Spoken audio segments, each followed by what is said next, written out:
Good afternoon and welcome back, ladies, gents and Pikachus, to another analysis and breakdown of the Quran of the Muslims! Yes, we're going through more debate fuel, which is a summary of previous episodes broken down into even easier bullet points in simple English, so we can understand and actually prove what is in the Quran of the Muslims written by Allah, so the Arabic one, not the fake English one which has half of the words removed, the full Arabic one.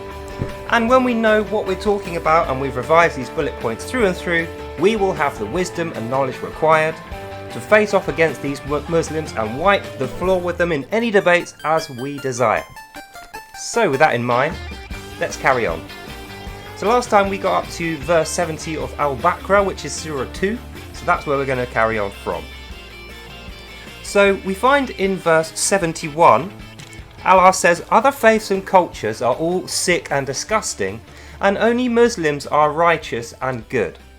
So the reason he's saying this is because when he's sending his Muslims off to genocidally kill everyone else on the planet, and destroy all their cultures and steal from them, I think he knows their heart's going to be heavy doing that. They're not going to be happy. They're going to be really unhappy, actually, and they're going to feel bad.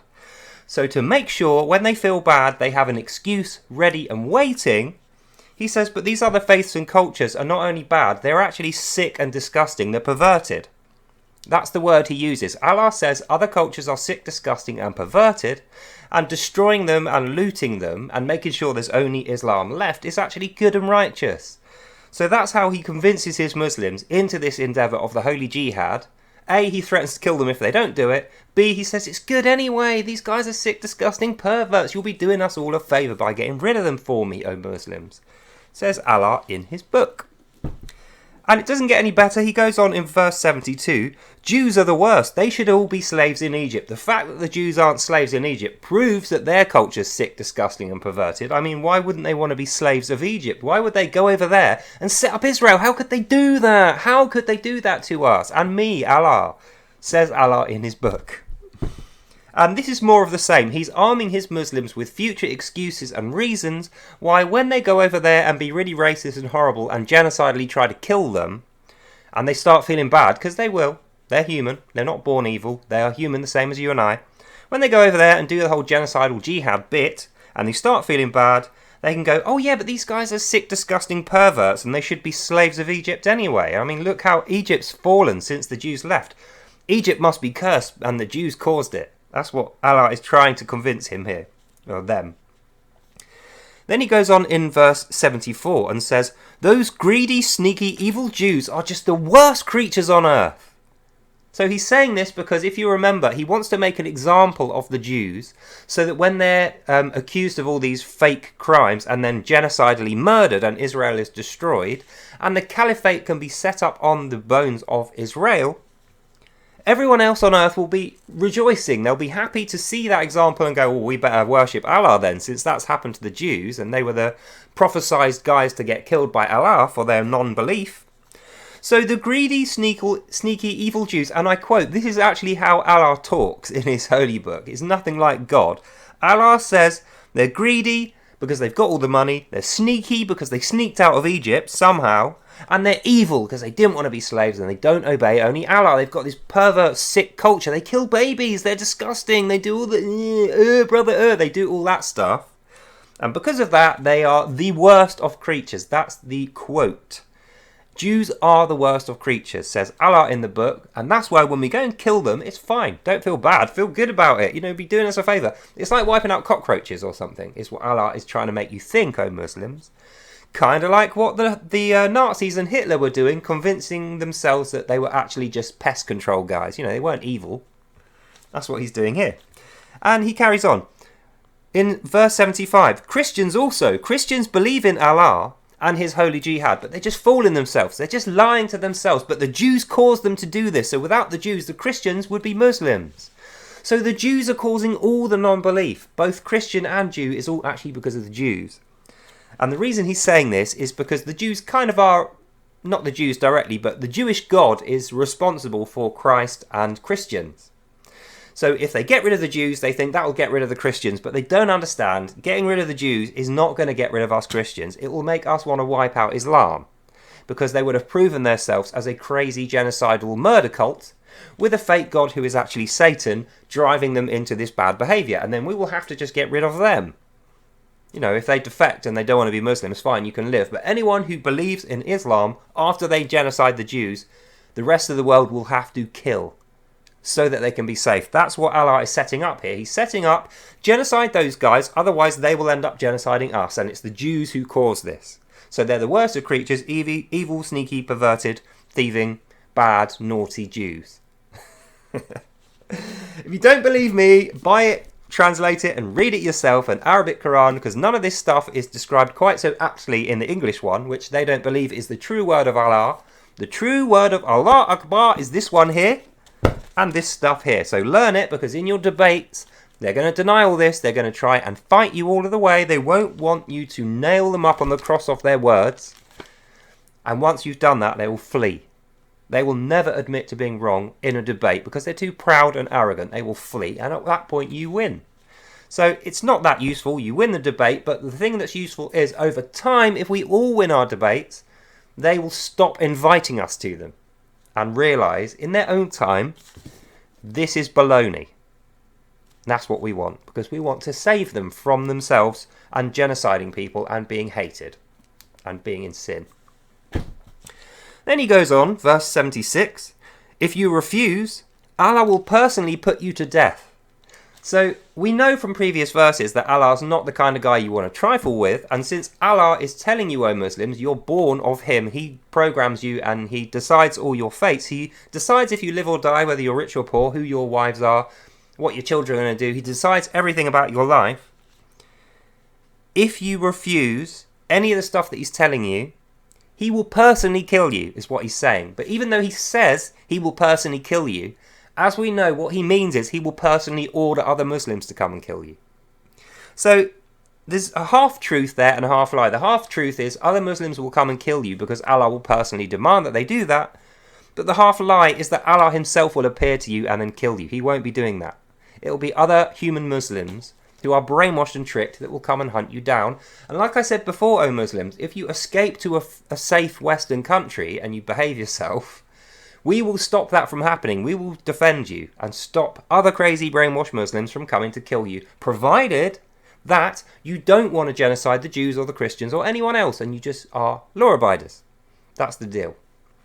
And unlike what you were told by Allah, we actually keep our deals. Unlike him, Allah, who doesn't keep any of his deals, makes all the false prophecies and lies constantly and threatens and curses. We will not do that. If you come to a Western country, O Muslims, and you make a deal with us, we will keep it. 78 and 79 are quite interesting. 78, he says, Christians and Jews break all of their covenants and deals 100% of the time. They cannot be trusted because they're all coming out of the Jew culture, and that's an evil, perverted culture. So the reason he's saying this, sneaky evil Jews, we hate you. The reason he's saying that is because he can't rely on Christians to hate the Jews just because they're told to. They won't. So in order for them to, in future, when they start believing in Allah, hate the Jews, he needs to make it clear that the Jews are the source of the evil that's now on the Christians, and if the Christians devour the Jews and they kill the Jews with the Muslims, then Christians will be allowed to live on as slaves of Islam, so they won't have to be killed the way that evil Jews are going to be killed. But as we know, this is not true. He intends to kill all of them, because as he said at the beginning, only Muslims get his mercy, only Muslims deserve his bounty, which is the world. And then he makes this absolutely 100% clear when we go to verse 79, when he says how this works, because you're probably thinking at this point, what the hell? How does he know what the Christians and Jews are both thinking? How does he think that Christians are going to believe this? Allah uses mind control disease. Now, let me explain to you, because I quite enjoy the description of mind control disease. Allah says, those who are in sin and don't obey him will be struck with disease, and he will increase their disease, and the disease will be Allah disease. So what Allah disease does, when he puts mind control disease upon you, O non-believers, and also me, he mind controls you, A, into not knowing anything and to denying him as a god and not reading his Quran properly or obeying it. But the other thing he'll mind control you into is not having any awareness of the other cultures and events of the world. So because of that unawareness, because of Allah mind control disease, O Christians, this is to you, where you think the Jews are actually nice and peaceful and kind and you're friends with them, don't be. You're only thinking that because you're you're wrong. You're under this mind control disease, and that's making you feel all those things. And the only cure for mind control disease is reading and believing and obeying this book here. And guess what you're going to find if you do that? You're going to find that the Jews are the worst creatures. They're sneaky, evil, perverts. Their culture's bad, and they should be killed, and you'll be doing everyone a favour. Definitely not you, though, Christians, even though later in the book we'll find out it's everyone. That's what this means. Verse 80. If only those Jews would have obeyed, we could have world peace. But we can't have world peace because those Jews are evil and nasty and perverted, and we have to kill them and murder every single one of them, take over their culture. And if the Christians are going to stick up for them, we have to kill them too. So, the reason why he's saying this, as you've probably guessed, is because his Muslims don't like the idea that they're actually Nazis and they're going to be going around murdering innocent people. So he plants the seed and he says to his Muslims, we would already be at world peace. We would have world peace now, today, already, if not for the Jews and their deceit and their lies and their evil and their perversions and their culture and their faith, and also the Christians who are the fault of the Jews. So he's saying to you, O Muslims, if only those guys had actually done what I told them to do in my Quran originally and been slaves of Egypt, there never would have been any Christians, and we wouldn't have to go and kill them now, but we do. 81. Good Muslims, only you get to have peace, and only if you do your jihad. All these other guys, these Christians and Jews, they will never have peace. Even though a minute ago I tried to tell you that Christians are the fault of Jews, so if we kill the Jews, Christians could be our slaves and they can have peace that way and become Muslims. Now, we know that's a lie. Only good Muslims can ever have peace, which is kind of a bit of an oxymoron because you think, okay, so what does a good Muslim's life look like? Well, I can tell you a good Muslim's life looks like this, jihad. So you can only have peace if you're a Muslim who does jihad, which means you're at war constantly, and your jihad only ends when all the Jews, Christians, atheists, pagans and polytheists, everyone else on the planet is dead in the ground, and then you die. So when he says you can have peace, what he means is you can have peace to kill the Jews, Christians, apostates, atheists, pagans and polytheists with your holy jihad. And the whole point is the end times genocidal prophecy, which Allah makes the main goal of his religion of peace. You know, that's how he's going to get peace, by wiping out the whole world so there's no people left. Only then will you get peace. So that's why we know when he says, good Muslims, only you get to have peace for your jihad to happen, his description of peace includes being at war, so it's not peaceful at all. And once again, this is something Muslims will try to deny, and they'll try to say, no, that isn't how peace is described in the Quran, because later portions of it, if you ignore this, make out that they can have peace in other ways, like how we consider peace, you know, not killing anyone and just being peaceful. But as we know, he said, you can't pick and choose your verses, you have to obey all of it, or you're obeying none of it and you're an infidel. Not only that, you don't know anything unless Allah has taught you it, because his book, the Quran of the Muslims, is the source of all wisdom, and the source of all righteousness is you, O Muslims, obeying every single word. So you can't ignore this in future. When we get to the nicey nice bit later, this still applies. 82. Jews don't want to be killed and will deny it, but it's only right and fair that we kill them because they're evil, nasty perverts and they cause this holy war to happen. You know, without them, there'd be world peace. So when you say, oh, Jew, we have to kill you, and, you know, it's unfortunate, but we're just going to have to murder you all, they're going to say, no, why would you do that? We're peaceful. We don't want to kill you. Why would you want to wipe us all out and kill our children and rape our wives and destroy our cities? Why? You say to them, well, look, we know you don't want to be killed, O Jews, but the fact is you're evil perverts and your whole culture and faith is bad and nasty and is causing war. So because you're causing the war by secretly wanting to kill us and having this perverted, horrible culture and being sneaky and greedy, we have to kill you off in order that we can have peace, and that means holy jihad, end times genocidal prophecy. Sorry, there's nothing we can do about it. Allah's telling us to do it, and he's always right, because it says so in here. That's what that means. Then we miss a few lines where he's just doing more detail on the end times genocidal prophecy thing, and we get to verse 85. Good Muslims never question this book, the Prophet Muhammad, the holy signs, or Allah. If they do, kill them because they're infidels and they're not good Muslims. And you have to be a good Muslim or you could never have peace. And to be a good Muslim, you believe all of that stuff and you have to kill the Jews. So it's a complicated one, this. But what Allah is effectively saying is, Muslims, I know you're having doubts, and you kind of probably thinking, this sounds a bit crazy, but you're not allowed to say. So just in case you weren't entirely sure, if you're a good Muslim, i.e. if you don't want to be considered an infidel and attacked and killed by other Muslims who are good Muslims, if you want to be like them, like Mohammed, never question Mohammed, never question the Quran, never question the holy signs, i.e. the full moon, new moon, blood moon, star and crescent, never question any of the things that you're told are holy signs, like this being a thing. Go and kill those Jews and Christians. Get on with it and then worship. That's what this means. 86. Jews are jealous of you. That's why we must kill them all. They're really jealous of you, and that's why even though they claim they're peaceful and they don't want to kill you, secretly those big-nosed, evil, nasty, perverted Jews, secretly they want to come and kill you, O Muslims. That's why they're amassing all this money and greed. It's because they're secretly going to build up an army and they're going to wipe us all out. So they're the genocidal ones, not us. They're the genocidal ones. So that's why if we kill them, we can have peace. Okay, Muslims? Says Allah in his book. No explanation needed. This is Allah making excuses for his horrible genocidal instructions to his Muslims, and also why he says you can't be a good Muslim without doing that, because you won't be obeying his whole Quran and all his instructions, and you'll be an infidel. And that means off with the head you're dead, and the holy jihad will carry on without you. Then we miss out some lines because 87 up to 112 is just more stuff about the holy jihad, which we don't really need to know, or if you need to know, go and watch the episode that's in. Then we reach verse 113. Jews and Christians, although they claim to be friends, secretly hate each other anyway, and the reason they secretly hate each other is because they're under mind control disease from Allah. They're mind controlled into it, and they're not reading and obeying Allah. So now Jews are causing war, and also Christians are causing war, but the Christians are only doing it because the Jews are causing them to do it, and they're doing all of that because the Jews are jealous of you, O Muslims. They're just so jealous that Allah favours you and made the whole world as a bounty for you, which can never be changed. So what Allah is telling you here, O Muslims, is whatever they say in their defence, or whatever good things they do, whatever peace they bring, you don't accept that. You want to genocide them and kill them and the Christians because you will never be at peace while they're alive. So it's not actually because of Allah at all, it's because of those evil Jews. Just go and kill them, O Muslims. That's what this means.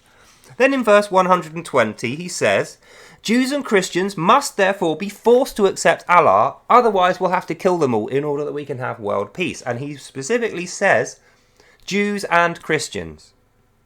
So even though earlier he said it's only the Jews, we're trying to entice the Christians to come and be our slaves and be Islamic Muslims, even though they'll never be good Muslims because they weren't born that way, they were born horrible evil Christians and they've got white faces, even still, they must be forced to accept this, and if they don't, we'll kill them because they are secretly jealous of us too.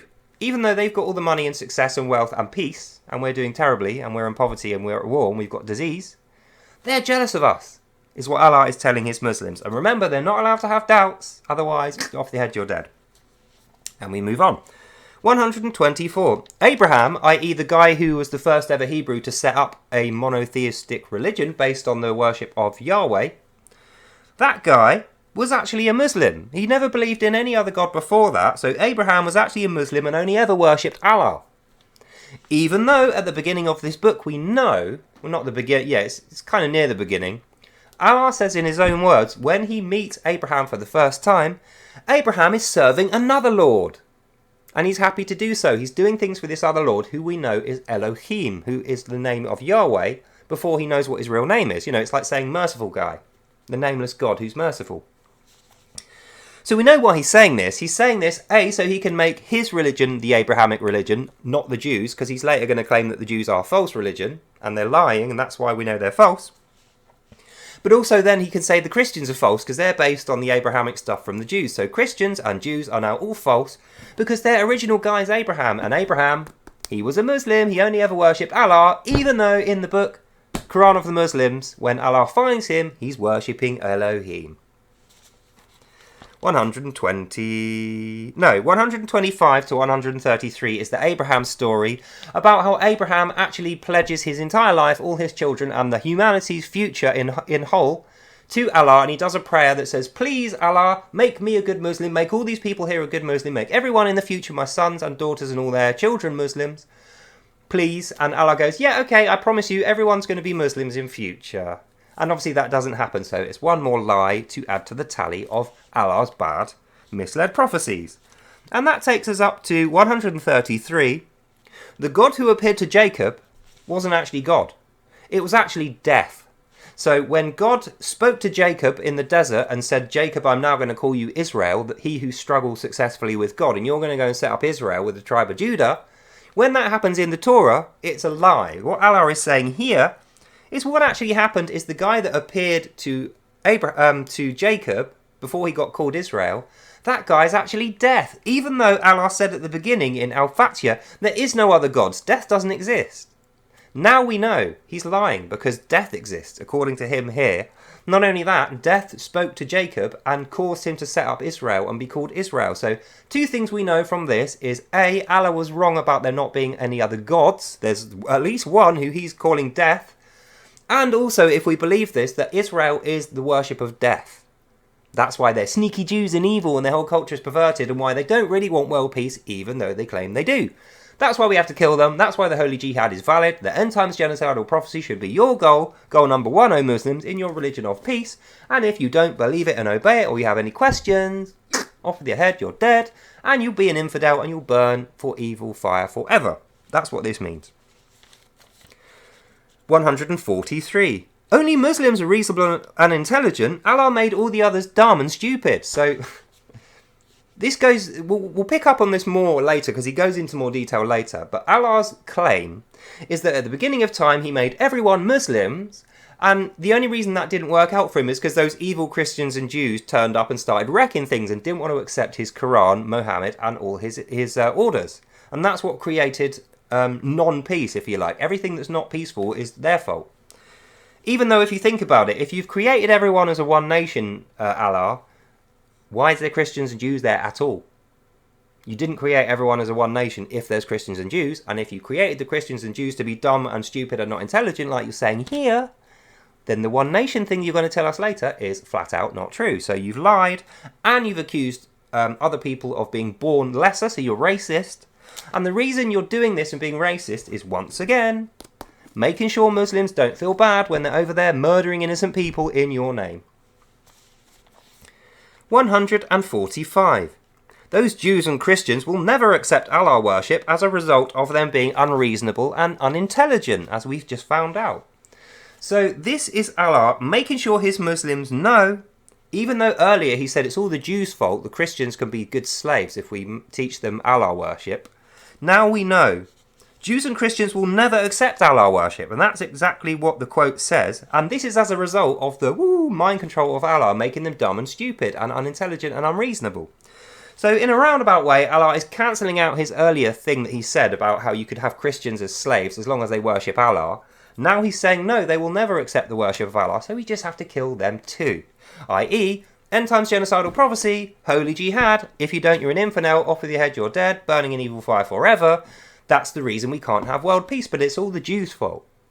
You understand? It's definitely not to do with Allah. It's the Jews. It's those evil Jews. Big-nosed, evil, greedy, perverted Jews, says Allah.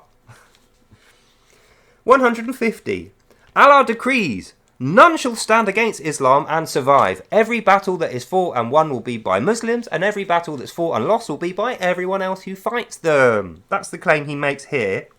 In 150, and this is a good one to remember if you're in debates with Muslims, because Allah says this 2 or 3 more times in the book.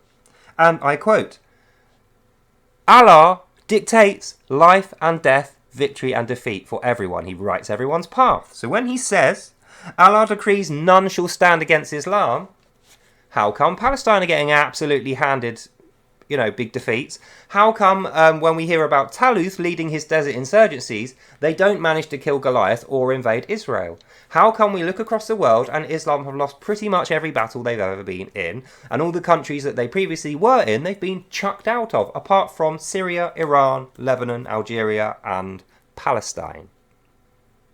Just a thought. So that's the thing to bring up. Line 150. Allah decrees none shall stand against Islam and survive, even though here we are. And he said he created the world as a one nation, and the Jews and Christians wrecked it. Here we are. So we have all the evidence we need, and Muslims should know this too. We know now this is full of crap. And that brings us to our last two lines. 155. Muslims will live forever if only they would obey Allah. No one else gets this mercy, only Muslims. So what Allah is saying here is, after you get killed in battle, O Muslims, I'll raise you from the dead so you can keep fighting. And what he means by that isn't what it sounds like. He won't raise you from the dead so you can be alive again.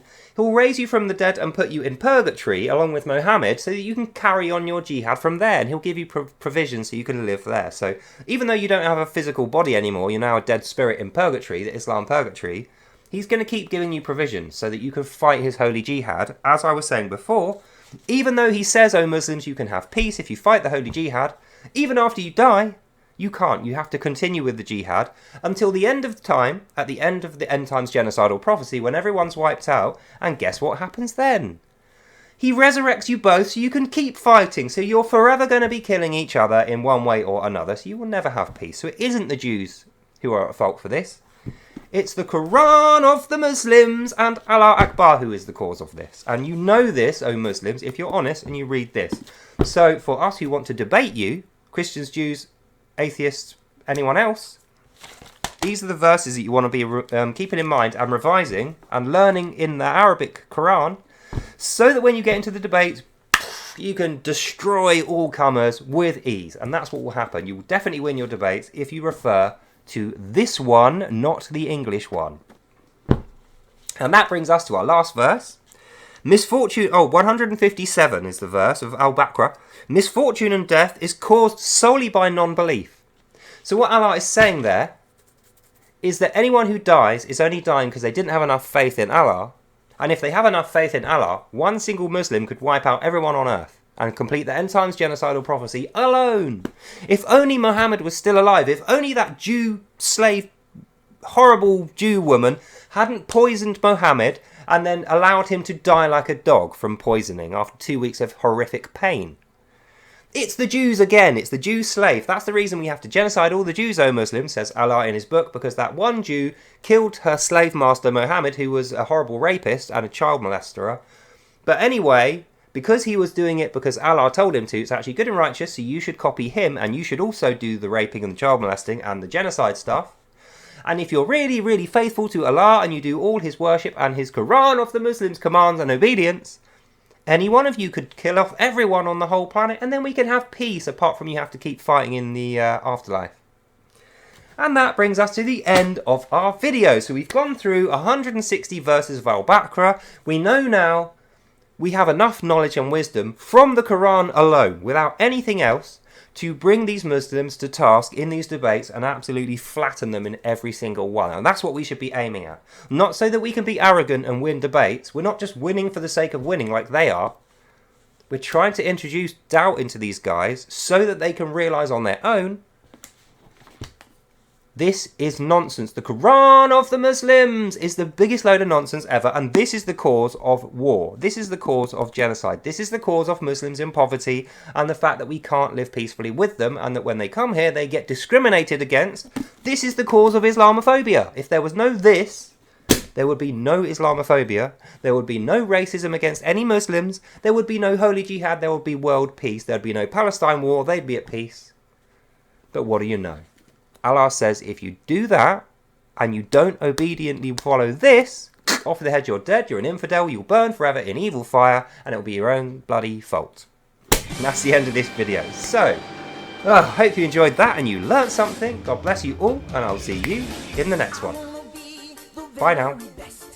So that was fun, wasn't it? I think we are building up a good base of wisdom and knowledge now to defeat these Muslims in our debates. So that's cool, we can go and chill out and relax for the rest of the evening. We'll be back tomorrow. So in the meantime, have a lovely evening, God bless you all, and I'll see you in the next one. Bye!